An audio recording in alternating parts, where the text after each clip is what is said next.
Let us stay with our topic. Agus has joined, or others, they have joined maybe. So, as usual, we start with questions. We are, to remind you, we are now coming to the third part of the third chapter, which is the maybe the, the greatest part of the book, maybe at least three-fourths of the book, if not much more. And it is divided into three parts. The first is kind of a philosophical explanation. Second part is how to counter wrong views. And we have come to the last part, which is quite short. And this explains the path of the bodhisattva. Hmm? The path of the bodhisattva is as opposed to the disciples, is based on suchness. And we don't see suchness. In order to see suchness, we have to realize it, really. So our practice is based on faith. Huh? So this is why this treatise is called The Awakening of Faith. Ta Shen Chi Shen Lun. And the Mahayana, the faith in Mahayana means the faith in one mind. This tradition is relying on the teaching of the Vaisha, of the mind only.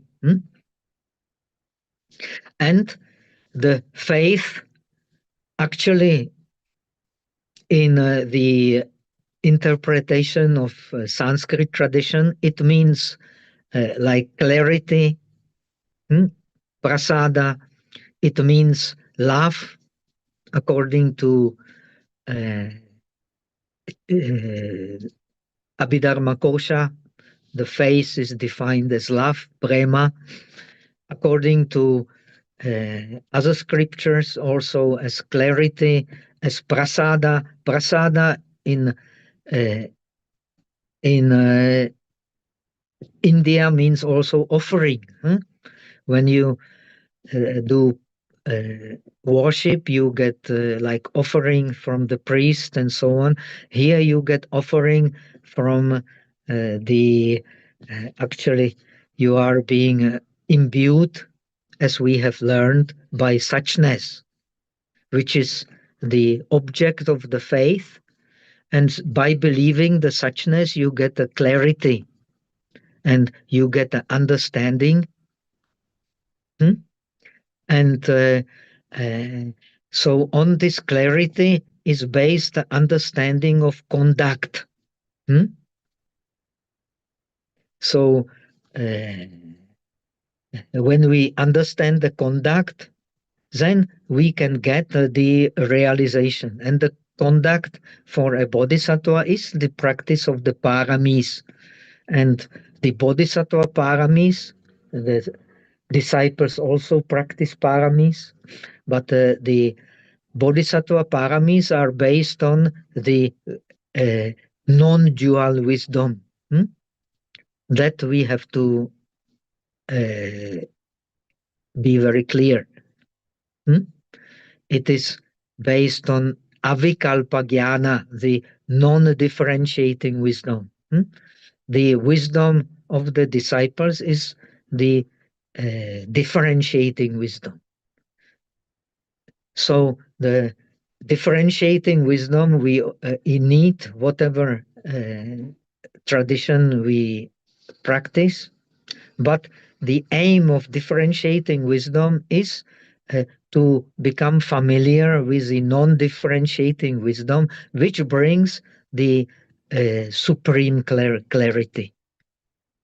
So the supreme clarity enables not only to remove the veil of the kleshas, of the defilements, but also the veil of the non-clarity about the objects. Non-clarity about the objects means that ultimately there is only one object, and that is the suchness. And this is what we, if we have the bodhicitta, which is a practice of the bodhisattvas, then this bodhicitta we practice by uh, clarity about the faith. So that is why, for example, the Shenyan, who was a teacher here, he wrote his, I think, first important book is the Genshin, explaining what is the true faith in the Mahayana tradition. So one who gives rise to the bodhicitta, then we have learned the last time, he belongs to the Anishchita Gotra, he belongs to the non-defined group. That means there are three group of practitioners, Genting, the defined practitioners, who never sway away from the bodhisattva path leading to the realization of non-duality. Then you have the wrong xie thing, the group which is on the wrong way. That means they don't believe in dependent origination, which is the Buddhist faith. And then you have the non-defined group. So the bodhisattva who gives rise to the bodhicitta, he practices the 10 kusala karma patha, the 10 ways of practicing the three learnings, shiksha traya, that means wisdom, starting with wisdom, right view, and right thinking, then the right sila, which means especially here the right speech, and then the right samadhi, which means also the right effort, the right mindfulness. Then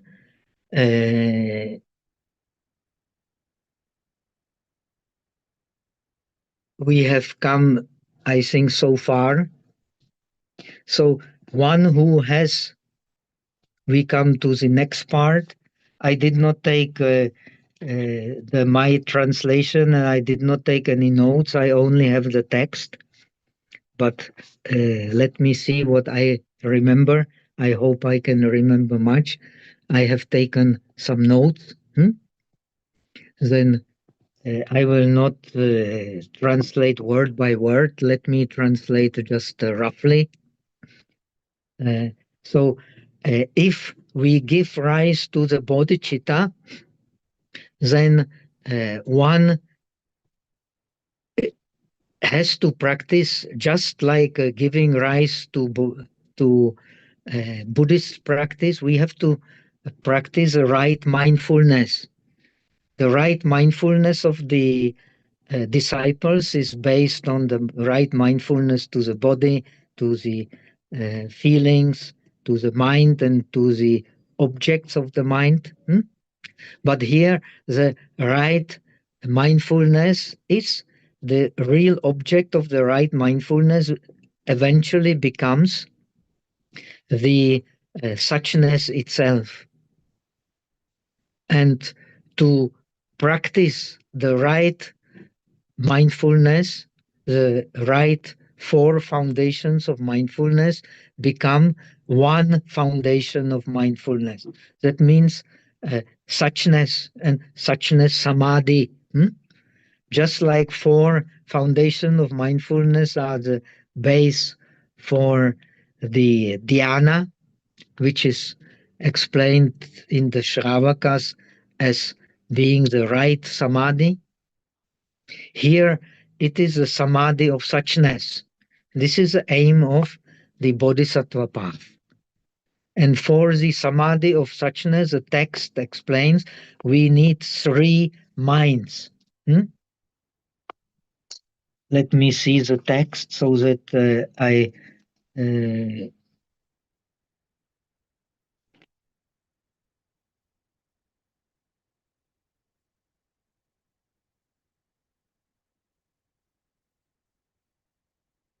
so the first one is Shin, the uh,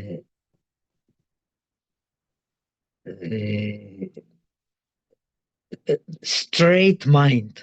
The straight is the opposite of crooked. No crookedness. And this straight mind is explained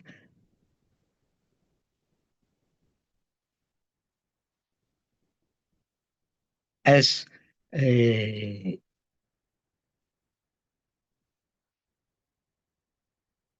Jen Yen Jen Ru, having the right mindfulness in regard to the suchness dharma.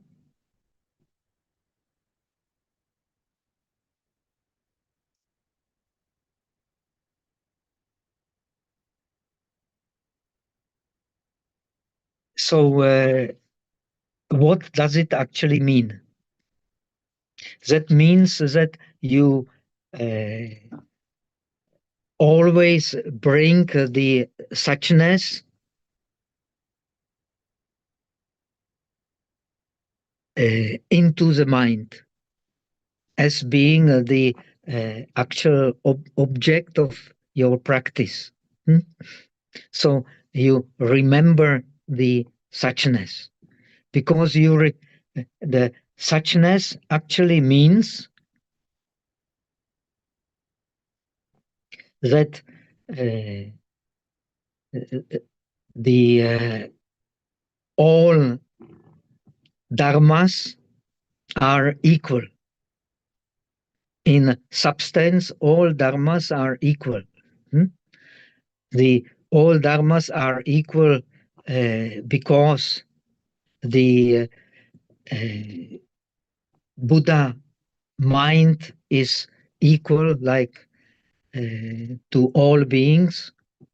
Why we don't have, should not have greed, should not have hate, because all beings have the Buddha nature. The Buddha nature is what makes all beings equal. So because we understand in this way, so we see no difference between us and others. This is the aim of the Bodhisattva path. So, having given the rise to bodhicitta, according to Mahayana tradition, there are two ways of giving rise to bodhicitta: the Maitreya path, which is taking all beings as being one's mothers, or sometimes explained as being one's sons, like in the Lotus Sutra, or as Shantideva, which is especially popular in Tibetan Buddhism, but you will find also in the scriptures of Maitreya, especially in the Uttara Tantra Shastra, the exchange of oneself for the others. When you exchange oneself for the others, so you take those who are low, you consider them as being in fact the worthy of your love and compassion because they're you put them on the higher place, and those which are high, you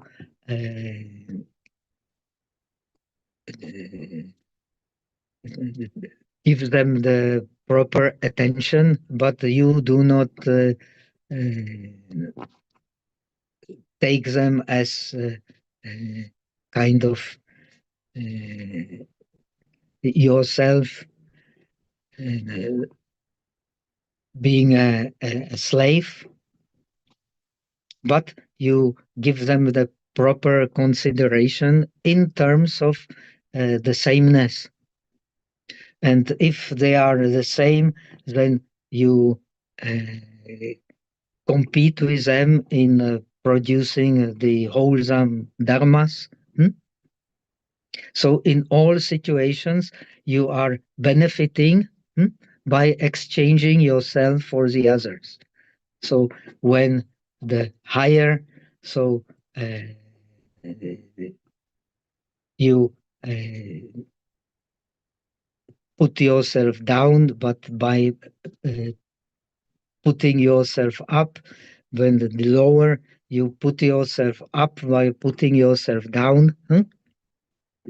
So this will help in creating the sameness in the mind, the understanding of the sameness in the mind. First, in terms of the principle, then actually when you have the higher realization, then the principle becomes a fact. So you act accordingly, and you can, when you act accordingly, then you have got really share in the real conduct of the bodhisattva, in the conduct of sameness. First, we just train on base of principle. On the base of principle, when we have the straight mind, then the next one comes the deep mind. Deep mind means knowing all virtue belong to the non-dual principle of suchness. That is a deep mind.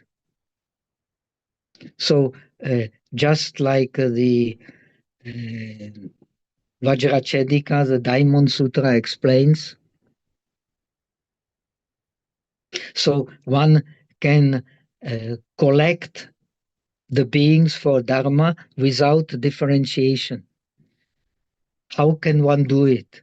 By understanding the Wuxiang practice, the Animita practice, being the most beneficial, just as the Diamond Sutra explains, and most deep for oneself, so that one can extend and share all the virtues with others. This is a deep mind. Then through the deep mind, then one can understand the mind of great compassion. This is the third mind which the bodhisattva has to practice in order to realize the faith.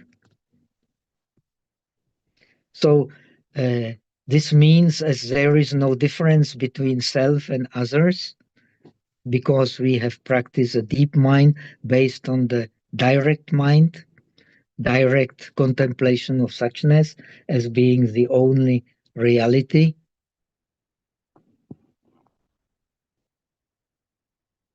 So one can love the others as oneself. The great love is a base for great compassion, because one does not differentiate. Everybody, Buddha says, at least in the solemn sayings, that everybody loves oneself the most. Everybody wants for self the best. So one turns it into others by not making a differentiation. And this is exactly by these two methods of making the either beings being one's mothers or taking those being up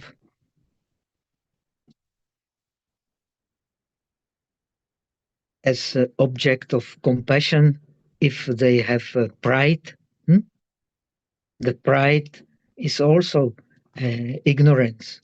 So one who is up and becomes proud, he is object of compassion. When we have compassion to those who are up, then we don't get into difficulties. And those who are uh, up,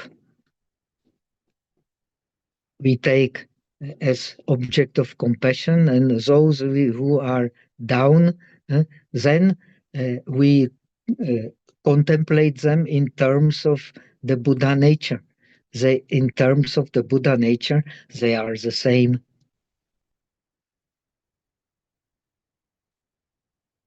And those who are the same, so we compete with them to uh, surpass their good deeds. So this is a good competition, not a bad competition, not competition to what is in our society to push the others away, but on the contrary, to promote others in terms of the good values, which are the sameness.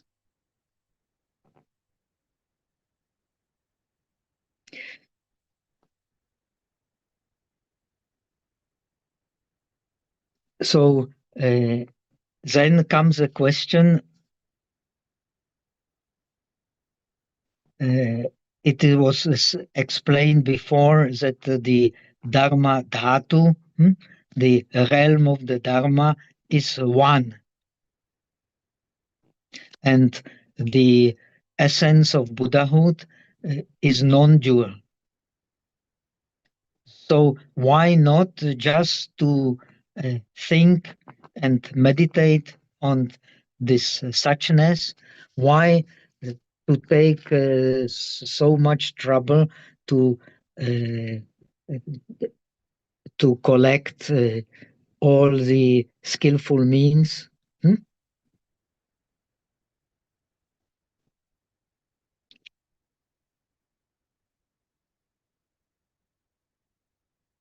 So we have to understand what was said before. According to uh, all the according to the text, all the kusala, all the wholesome actually lead to suchness, and all the unwholesome, all the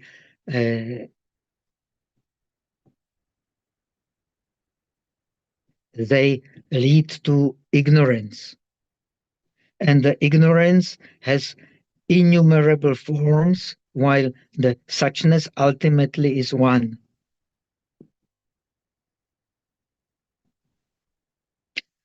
So uh, uh, for this reason, because the ignorance has so many different forms, the text explains. So uh, we practice in accordance to the skillful means to get rid of all these different defilements and all these different ignorances connected with ignorance, connected with lack of science, nescience. So, what skillful means to use, it depends on the type of person, because the uh, ignorance has innumerable forms. Even though suchness is one, ignorance has innumerable forms. So suppose if one is voluptuous, you teach him love, maitri, pure love, so he may become even more voluptuous. So if somebody is a very angry person, very easy to get ang- angry, if you teach him meditation on the impurities, he may commit suicide. There is a story that the monks who were taught impurities, who were depressed, mostly people who become monks, they first depressed and then they, through Dharma, they become reformed. Nowadays, mostly intelligent people are interested in Dharma, and intelligent people are naturally not uh, enthusiastic about the world and about the impurities of the world, about getting advantage from the world. They feel more disenchanted from the world. This is especially the situation now. So, if you teach to such people who are disenchanted from the world, if you who are depressed in some way or another, you teach them meditation on the impure, everybody is dead already. They cannot understand it. So you have to use some other means, and so on and so on and so on. So everybody according to his character. So it is explained in southern tradition, in northern tradition. According to one's character, one should choose a suitable topic of meditation for which he can be enthusiastic and which uh, he can practice with devotion and with faith. Unless one has devotion and faith, one will not succeed in the Dharma practice. It is not possible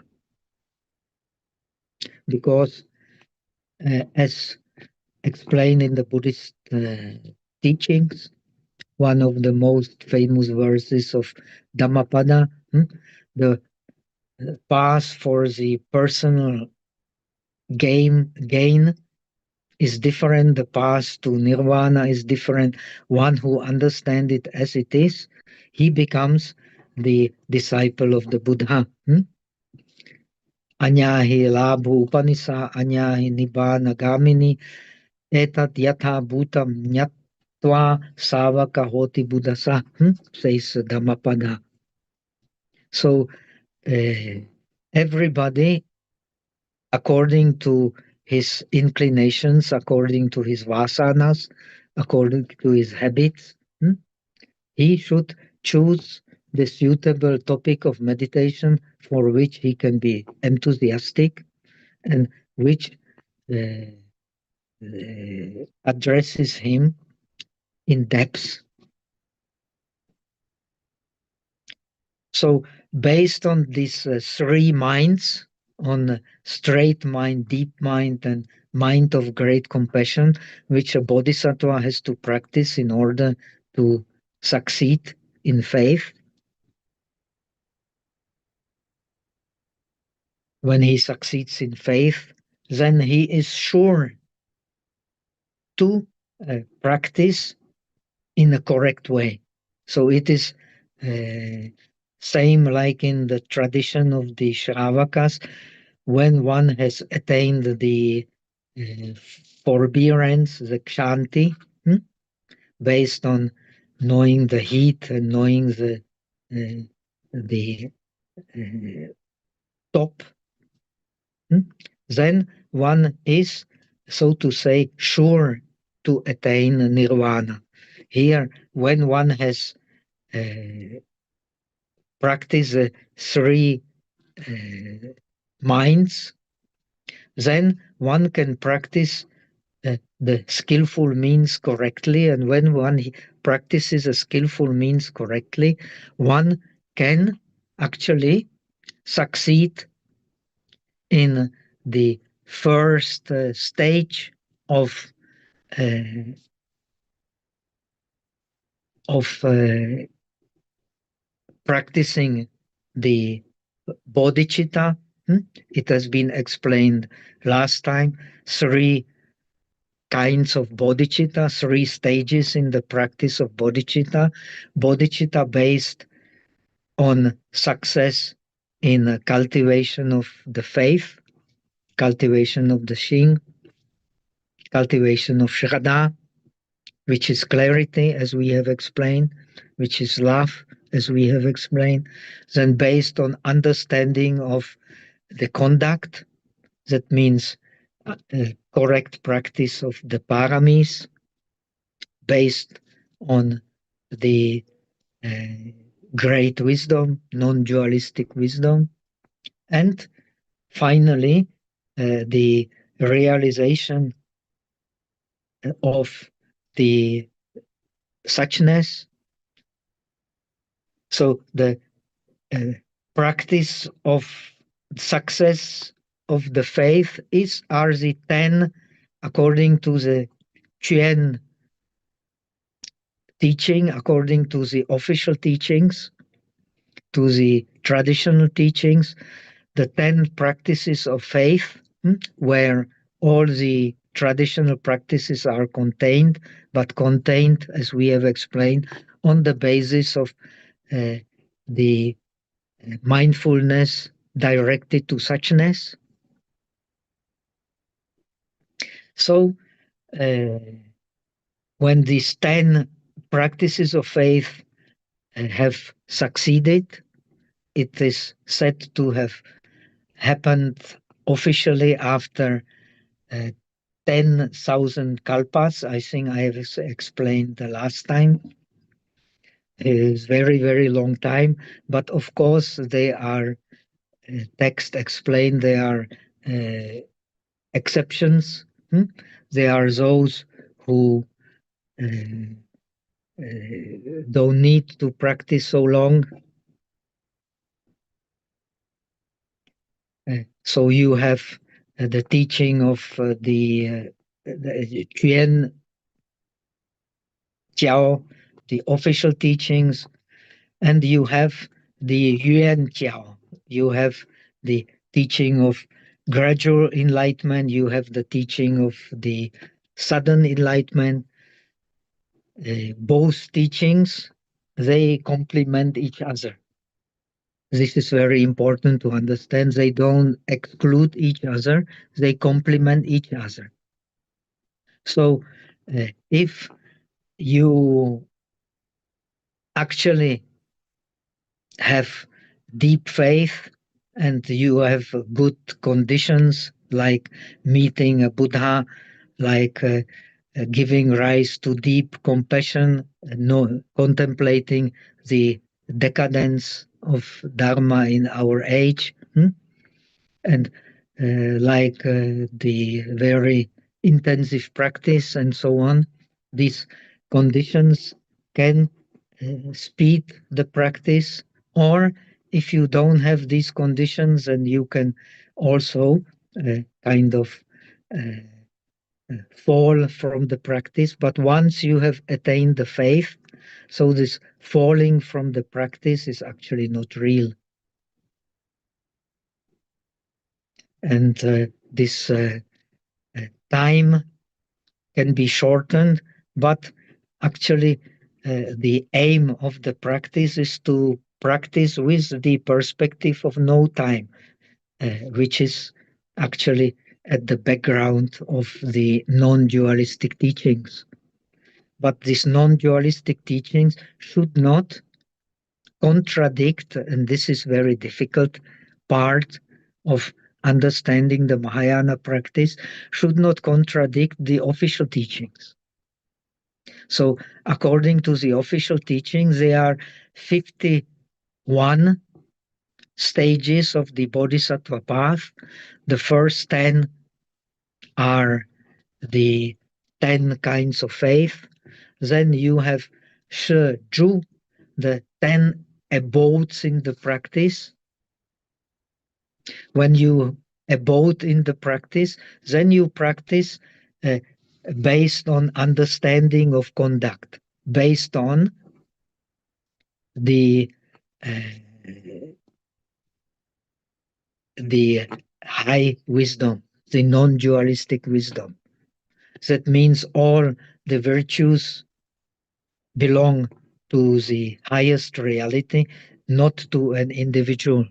This is a very difficult stage to uh, actually attain. But when you have attained this stage, so you are kind of uh, sure to practice correctly. And when you're sure to practice correctly, you practice the 10 practices of abode in a bodhicitta. That means you cannot fall away from the correct practice.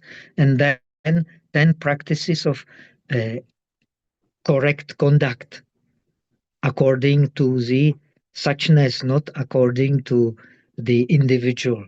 And then you can accomplish the dana, the giving all the advantages of the practice for others, which is huixiang, which is parinama, the uh, transference of merit to others. I myself don't keep anything. The Buddhist scriptures explain that uh, the actually the full realization of dana, of giving, is also the full realization of the path. The parityaga, the complete giving up, is the realization of the Buddhahood. But you are determined to Buddhahood when you have practiced the 10 practices of uh, transferring merit so as to use the dana parami to enter the path of realization. The path of realization you enter by uh, practicing correctly the dana parami, giving yourself completely up for others, not keeping anything for yourself. And when you are ready for doing it, you get actual realization of the uh, suchness. Realization of suchness in Chinese tradition is called the realization of the pure mind, Jingxin. Hmm? Or it is also called uh, the realization of joy of Dharma, pramudita, the Shi Ti, the realization of the joy of Dharma, because you are having realized the suchness, you are never separated from the suchness. So, in a way, you are never separated from the Buddha, because a true Buddha is a suchness. Then, by practicing all the other paramis correctly, you are becoming actually the Buddha. So, uh, so these are the 10 bhumis, the 10 stages of the realized bodhisattva, which bring you uh, to the highest bodhisattva realization, the cloud of Dharma, which then uh, guarantees the ascendance to the Buddhahood.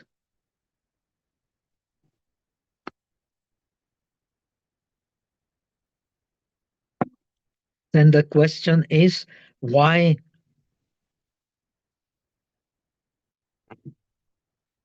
uh, since pure substance is one, one mind is one. So why not just practice recollection of the suchness, and we can succeed in all these stages without going all through the trouble of practicing all these different skillful means. And as we have seen, the answer is because there are so many different kinds of uh, defilements, of veils, hiding the suchness. Example is like the precious stone is covered by impurities of the mine.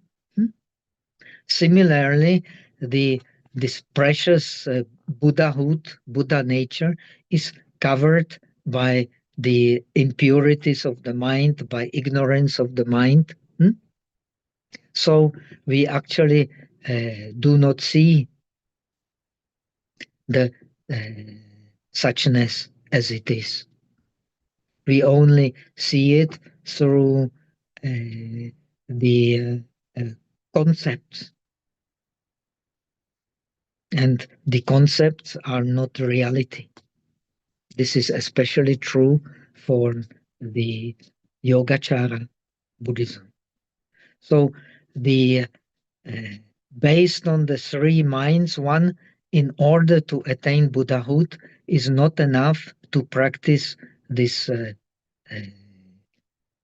just recollection of the suchness. One has to practice the skillful means, and skillful means are many. No way to describe them in detail, but the author explained four skillful means which are based on the three minds that the bodhisattva has to practice in order to realize the actual suchness, to realize the third stage of the practice. After having realized the uh, practice based on faith, practice based on understanding of conduct, he can realize the actual realization. And he can only realize it by deepening the three minds by the practice of the uh, skillful means, summarized as four skillful means. The first skillful means belongs to the first mind the bodhisattva has to practice, the straight mind, the recollection of suchness. So,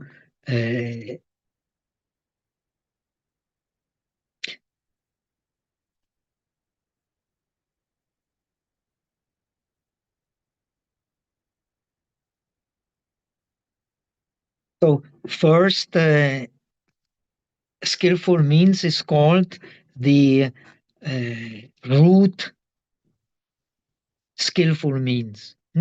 Ken Pen Fang Pian. The root skillful means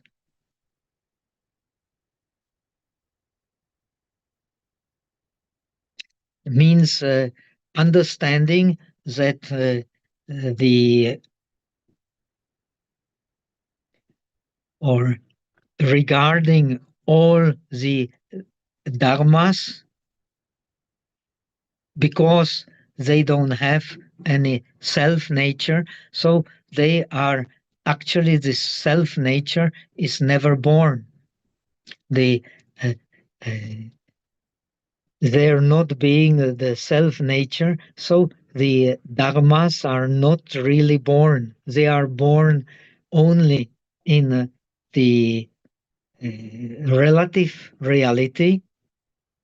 Of course, they do exist also in relative reality, but in the absolute reality, they do not really exist because they were never really born as uh, the independent realities. To be truly born in Indian philosophy means to exist as an independent reality, to exist by itself. But in Buddhism, nothing can exist by itself. Neither the nirvana nor the samsara can exist by itself.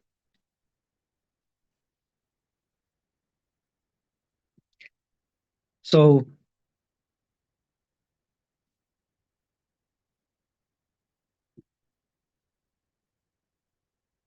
if one understands that actually no phenomena is really born, then one leaves the wrong view, because one sees that everything that is born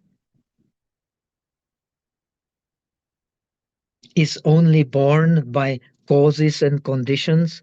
So, uh, being born by causes and conditions, the impermanence is only related to the idea of permanence. The uh, annihilation is only related to the idea of the eternity. The pure is only related to the idea of the impure. So uh, we don't actually see any dharma without having some concept in the mind which relates it to our way of thinking. We, we don't see the dharma directly. We see the dharma through the intermediary of thinking. And thinking is always in terms of the relativity. So what exists is only related to what does not exist. So dialectical way of understanding. When one understands this, then one understands that we really do not dwell uh, in a samsara,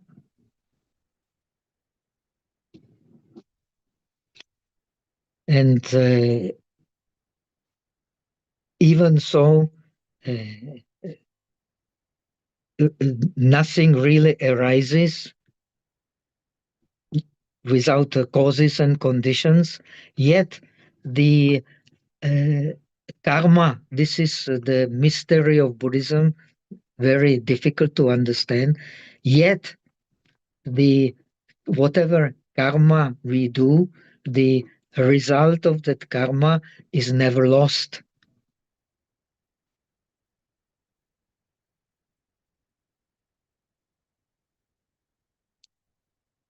So, if one understands it, then one cultivates all virtues, winning all beings for Dharma. The true Dharma means that nothing really arises, but uh, all karma and the resultant karma is never lost. Even when we become the Buddhas, they will still dictate our state. We cannot uh, jump over the karma. We can only understand the karma. And this is very difficult. In order to understand the karma, we have to remove the ignorance. We have to remove the ignorance. And in Buddhism, the ignorance is uh, the not understanding the dependent origination as it is, not understanding the mind as it is. Because we don't understand the mind as it is, we don't see the mind as a mirror, as an empty space, but we rely on these formations, on these abhi samskaras, which, so to say, define how we see things.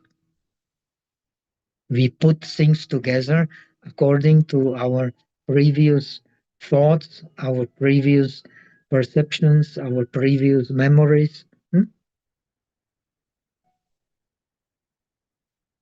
But when we understand that uh, actually no one is really dwelling in samsara, then we are able to uh, uh,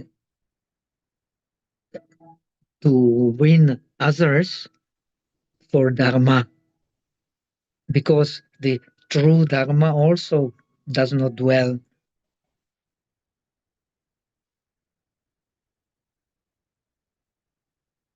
So one does not dwell.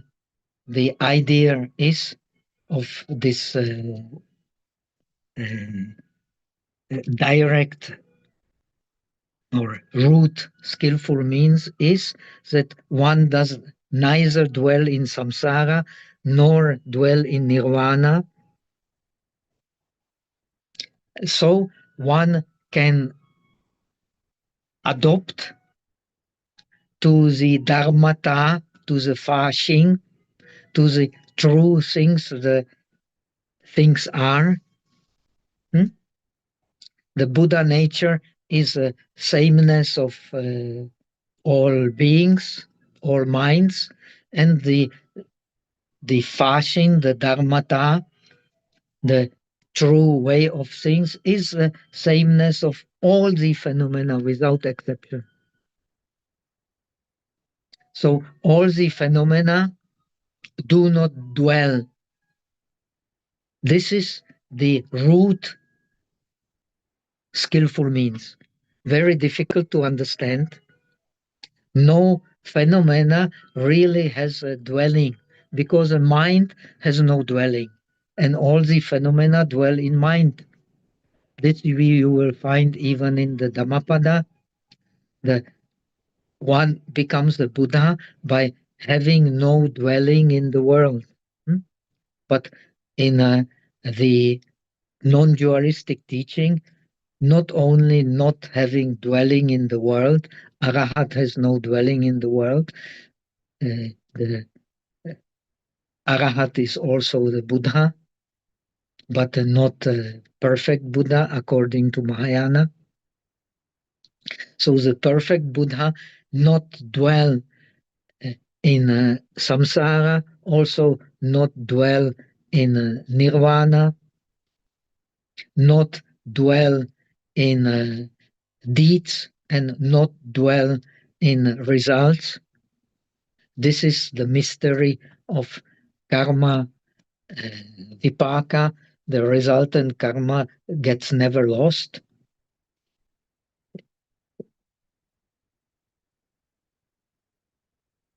So one who does really good, he does not dwell in results, and he does not dwell in action.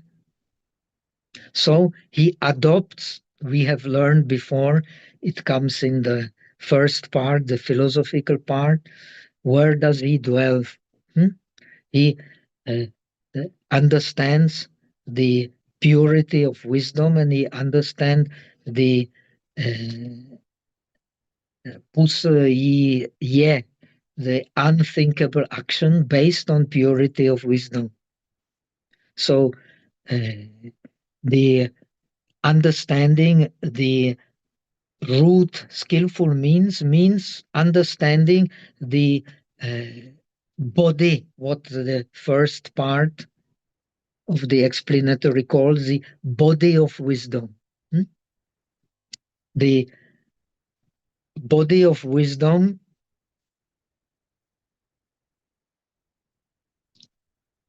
removes all dwellings.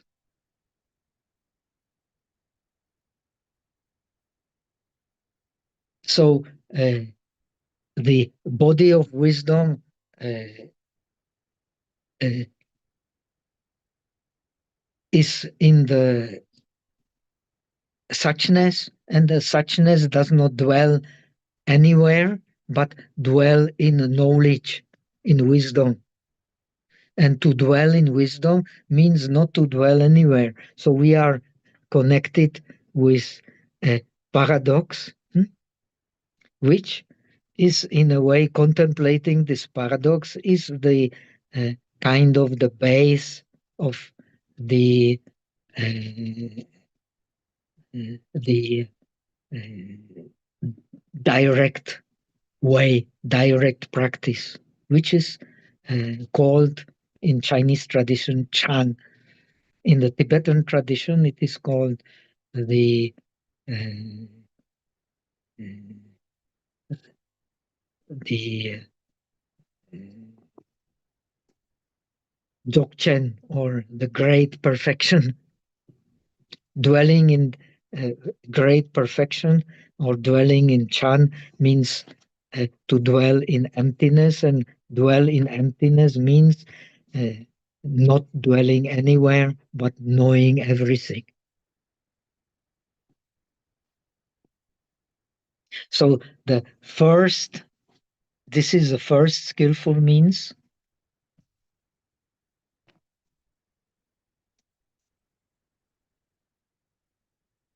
The second skillful means is called the stopping, zhi fang pian.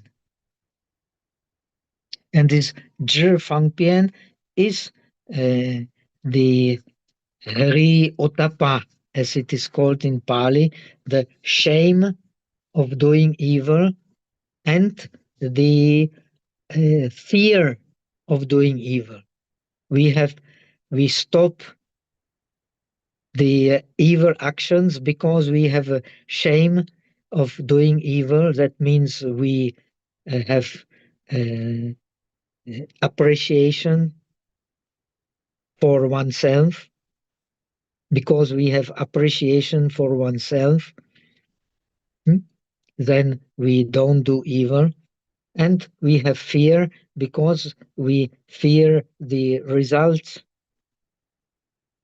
Sometimes it is explained also, especially in the Mahayana, in the Chinese tradition, because it's called Hou Hui. So the shame is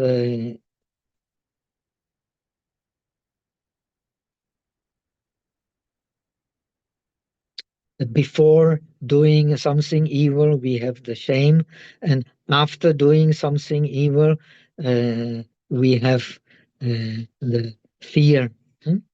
So we don't do it again. This is a also explanation which is possible. Both explanations are there. And this shame and fear is based on deep mind.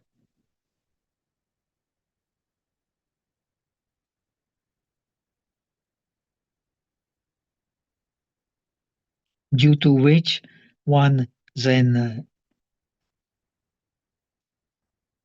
is also able to adopt to the way the things are, because one uh, give up all the wrong behavior, all the thoughts, and giving up the wrong behavior we have learned is actually adopting to the suchness, being one with the suchness. Suchness then penetrates the ignorance. Ignorance, penetrated by suchness, becomes weaker and weaker until ultimately, in the state of Buddhahood, it is uh, overcome by suchness itself, because ignorance is not real. what is real is suchness, and what is real remains.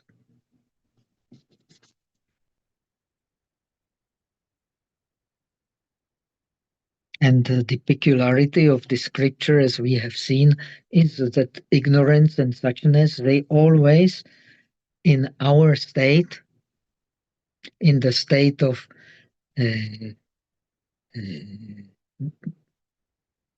uh, being always in a relative condition. So the ignorance perfumes the suchness, and the suchness perfumes the ignorance. When we act correctly, the suchness perfumes ignorance.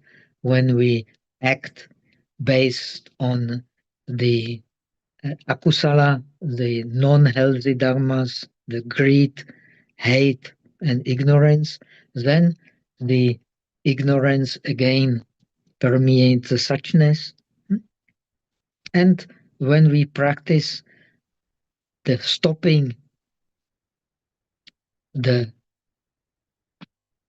wrong conduct, the wrong thing based on wrong thinking, the wrong view, then we are automatically practicing this Hari Otapa, shame and fear of doing evil, which are also called the Lokapalas. They are the protectors of the world.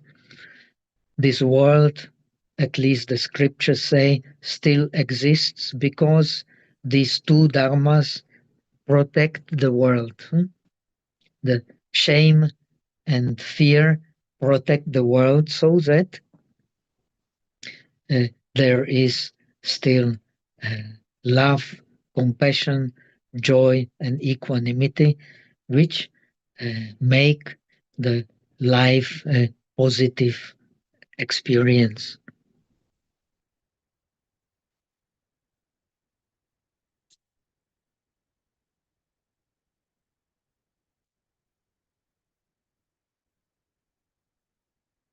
Then we have the third skillful means, which is called the increase the roots of uh, wholesome, of healthy dharmas. This is like worshipping the three jewels to increase the faith. Then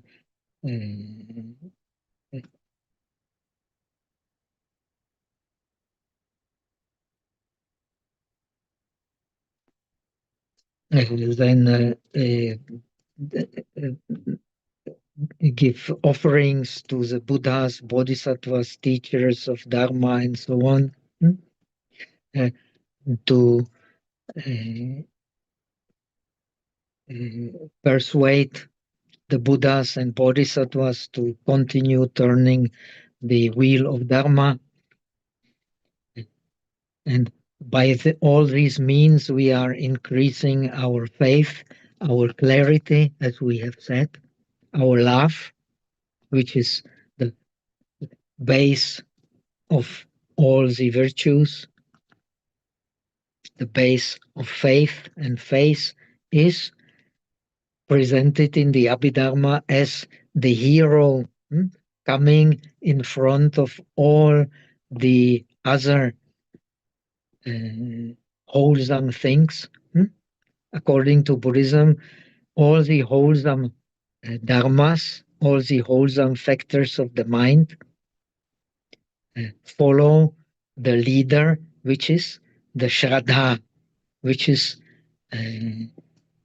conviction. According to Abhidharma, this conviction is based on 8 bases. When we are Buddhists, we believe in Buddha being the teacher, the Dharma being his teachings, the Sangha being those who follow this teaching. We had it in the beginning. It does not mean only the disciples, but the bodhisattvas. And those who understand the previous five aggregates being linked to the present five aggregates, and present five aggregates being linked to the future five aggregates, which is dependent origination. So we have three objects of the face, we have the three uh, contents of the face, past, present, and future. Uh, Five aggregates and their connection. We have their connection, which is a dependent origination, and we have the teachings explaining this dependent origination. These are the eight uh, bases of the faith of the Buddhist, according to the Abhidharma. Due to this eight bases of the uh, faith, we can actually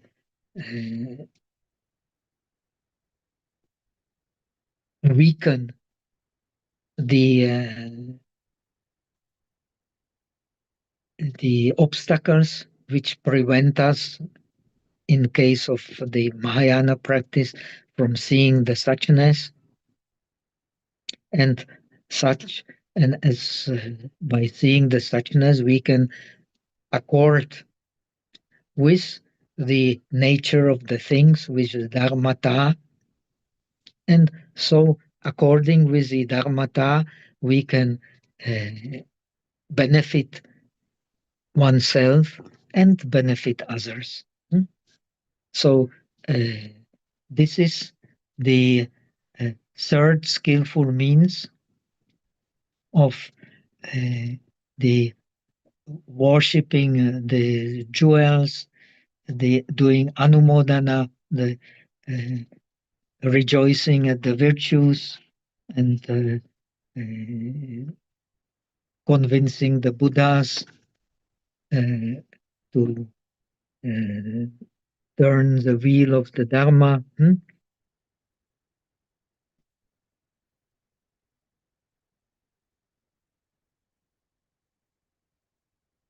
And in this way, we can succeed in accumulating uh, the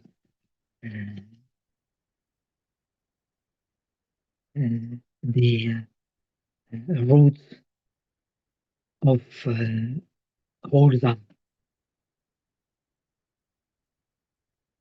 And the fourth skillful means is the sameness in regard to Ta Yuan, in regard to the great vows of the Bodhisattva. Huh? 众生无边誓愿度，烦恼无尽誓愿断，法门无量誓愿学，佛道无上誓愿成. All bodhisattvas have the vows. These are the first, the four great vows which all bodhisattvas have, and then each and every bodhisattva, each and every Buddha is based on his particular vows, like Amitabha has 48 vows, the Kshitigarbha has his vows, the Samantabhadra is most famous, has 10 vows, and so on.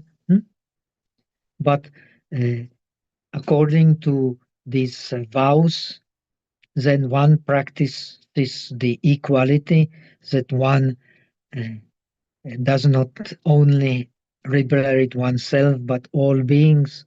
One does not uh, remove one's own defilements, but defilements of all beings. One does not only uh, study what one needs for one's own nirvana, but one studies all the dharmas to attain the supreme nirvana, non-dualistic nirvana, and which is the supreme enlightenment. These are the common vows for all bodhisattvas.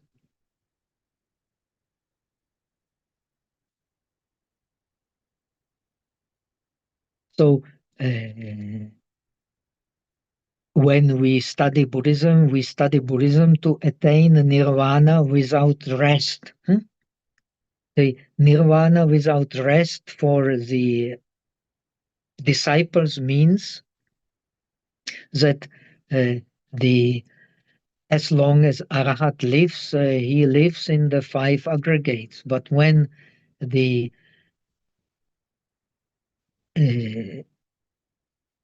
as long as a disciple lives, he lives in the five aggregates. When he attains nirvana, the five aggregates then dissolve in the highest reality, which is nirvana. But for the bodhisattva, there is no difference, real difference. Everything is based on the uh, uh, equality of equality in terms of suchness, in terms of non-duality. This equality is called the dharmata. So only in dharmata, by becoming one with dharmata, the bodhisattva attains nirvana without rest, not in dissolving the five aggregates. We have learned in the sutra of the great Parinirvana Sutra of Mahayana teaches that the nirvana without rest of the bodhisattvas is not the same as nirvana without rest of the disciples. Nirvana without rest of the bodhisattvas is then the body of knowledge, and the body of knowledge uh, is not not cut off from forms, but it also exists in even in the terms of the forms. So this purity of the forms that is symbolized by the Vairochana Buddha, very important for the Chinese Mijiao, for the Chinese uh, uh, true transmission of these tantric teachings based on the Vairochana Sutra. And the forms and the uh, body of knowledge uh, are not so two separate things, while in the nirvana of the Shravakas, no aggregate of form exists, so at least it is presented.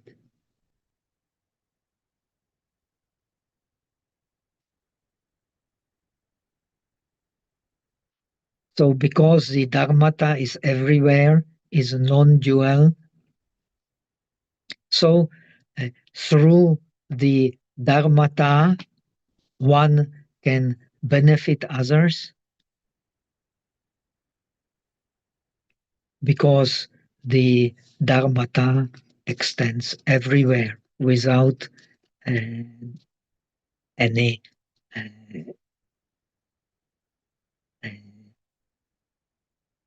uh, obstacle, without any obstacle in terms of the form, in terms of the feelings, in terms of the perceptions, in terms of the formations, and in terms of the mind.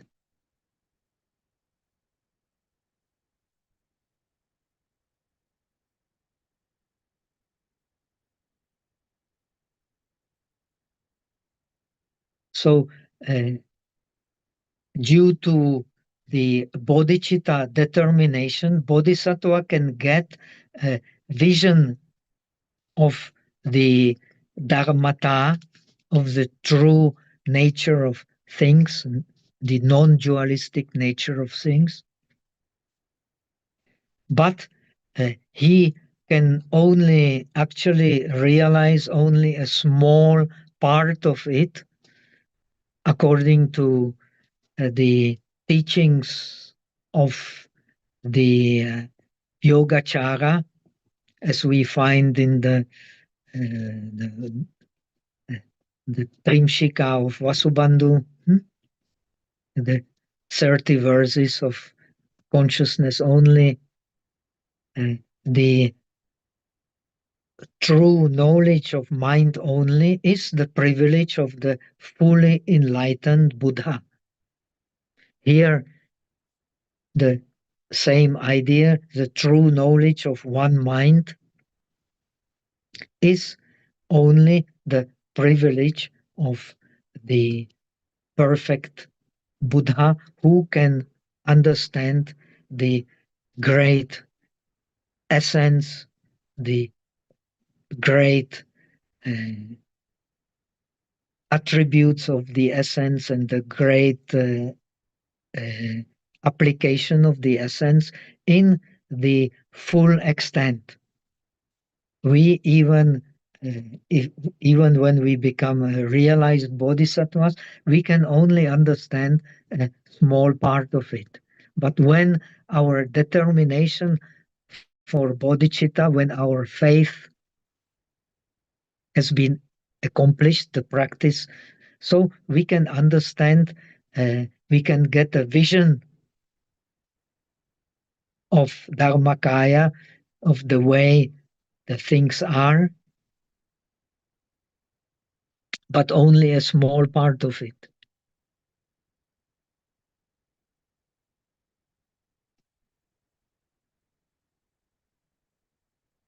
So the uh, phenomenon of faith transfers the personality to the extent that he attunes to the suchness, to the true way of things. But being attuned to the true way of things, nevertheless, does not mean that one is called the Dharmakaya, because one still have these vasanas of ignorance, which call to existence uh, the sorrowful part, or the impermanence being marked by the uh, existence with aging, uh, sicknesses, and death. But as opposed to us who are not yet familiar with bodhicitta, not yet having uh, realized the uh, determination for bodhicitta. So uh,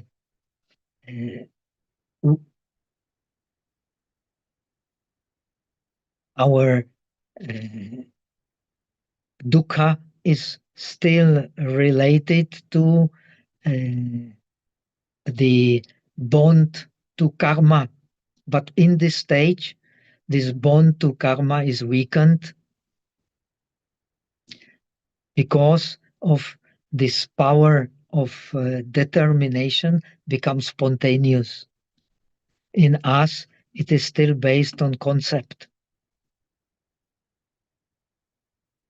So, because it is still based on concept, it is not based on realization of the determination. So, we are in what the Mahayana scriptures called Fen Tuan Lun Hui, Fen Tuan Shen Mie. We are still bound to the karma,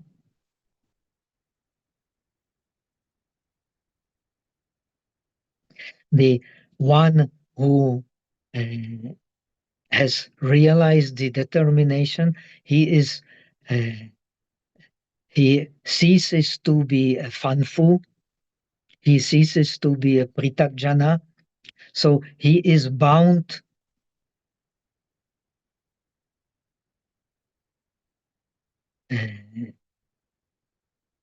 to karma, but he is also bound to realization of the uh, suchness by the power of the Dharma, just like Sotapanna in case of the disciples is bound by the power of the Dharma to attain the Nirvana and become the Arhat, one who has uh, realized the determination for bodhicitta, the faith in bodhicitta, and can dwell in bodhicitta and practice according to the suchness, the practice of bodhisattva, the paramis. He is uh, the uh, he becomes the nei fang fu. So he is bound to attain suchness. Just like Sotapanna, or in the Sanskrit tradition, like the one who has forbearance, the third of the Kushala Mula, uh, of the four roots of the uh, four roots of wholesome, of healthy dharmas, the heat, the summit, the third comes the uh, forbearance of dharma. The realization of bodhisattva is the forbearance of the dharma, and that when he realizes the high forbearance of the dharma, he can attain the highest dharma in the world and realize directly nirvana. In case of the bodhisattva, realize directly the uh, suchness, the true nature of all the phenomena, which is connected with the continuous joy of the Dharma and with the knowledge of the pure mind being the true reality of the mind. The other uh, things are the, uh, so to say, the guests to the mind. So that much we have finished as far as time is concerned. Uh, then the next part explains the uh, how is the practice of understanding the bodhicitta based on the right contact, the paramis. But before that, it is explained that the person who has uh, realized the determination, he is set to be able to fall into the lower stages of existence, but it is not a real fall into the lower stages of the existence, but it is only encouragement for those who are lazy, because one who has uh, attained this determination of bodhicitta, he is not afraid of the uh, of the hell and all the uh, lower stages of lower stages of existence with much suffering. in our stage of existence, we have more or less equal distribution of suffering uh, uh, and happiness. Some more suffering, some more happiness, but in general, it is equal.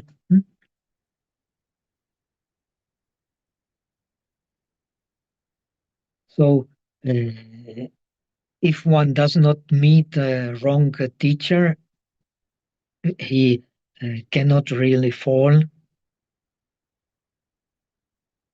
So he is bound to attain the true realization from the point of view of Mahayana, but according to the teachings of the sutras, at the seventh stage of the dwelling in the correct practice, dwelling in the bodhicitta, then he is absolutely sure not to fall.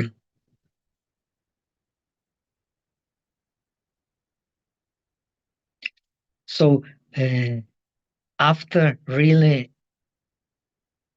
realizing the faith in bodhicitta, the determination for bodhicitta, the bodhisattva becomes rid of fear, not afraid of falling into uh, lower destinies, not afraid of losing the Mahayana path,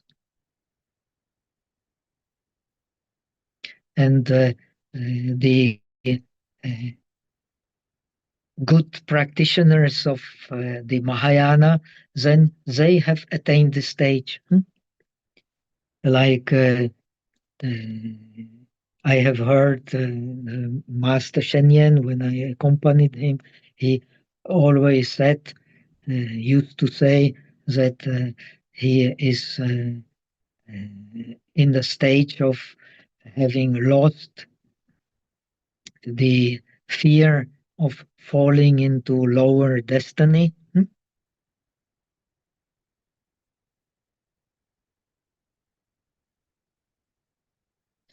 Because such a great practitioner, he knows, like the uh, highly realized teachers, some of them I have was had the privilege to learn, they understand clearly that being in nirvana is actually the original state of beings.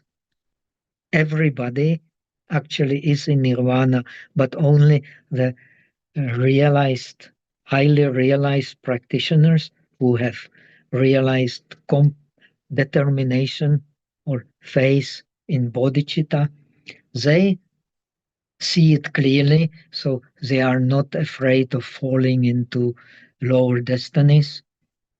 And if they fall into the lower destinies, they will learn more about the uh, Dharma, because they learn from each and every situation. This is the state of the highly realized practitioner. The difference between the highly realized practitioner and the non-highly realized practitioner is that the highly realized practitioner uses each and every situation to learning dharmata, the true state of things. So he is never afraid of uh, falling into lower destinies. And if he falls, he will not stay long, and he will immediately leave it and learn a lot of things. So let us finish here, and we can continue next week. Hopefully, we will finish this part and start with the last part of this treatise, or say, the fourth chapter, which is not last. The last is encouragement of practice, but it is just few sentences. So we will come to the chapter explaining the practice. After having explained the second stage of bodhisattva practice, understanding the contact, and then the third of the practice, the direct realization, we will come to the fourth chapter, and that will become quite interesting. That is actually the practice of the paramis. So let us do the transference of Mary.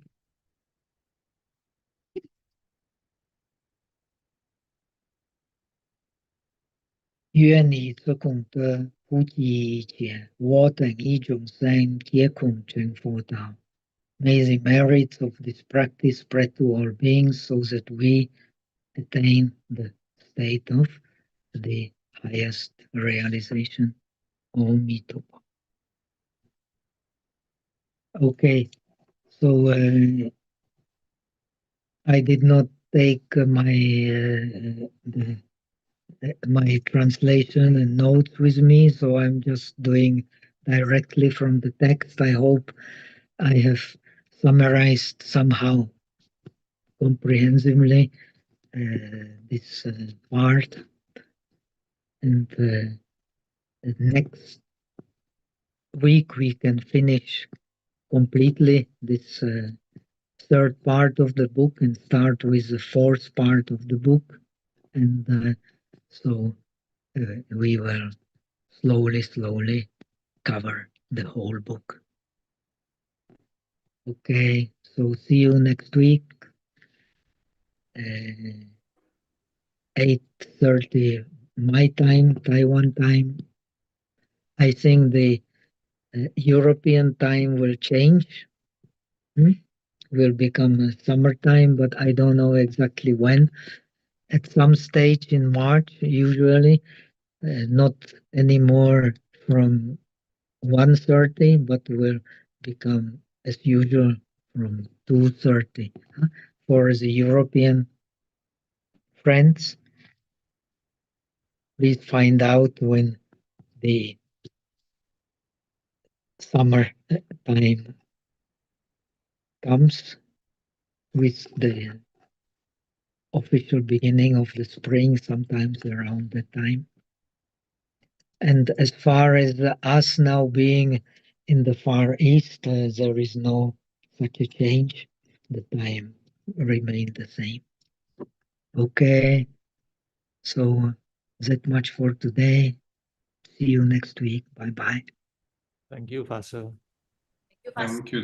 Bye-bye. Thank you, Bante. Thank you. Bye-bye.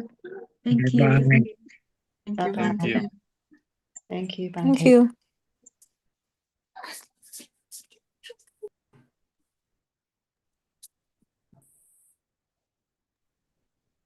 Oke, thank you teman-teman. Viana, thank you. Thank you, Go. Thank you. Bye-bye. Terima kasih. Terima kasih. Thank you semuanya.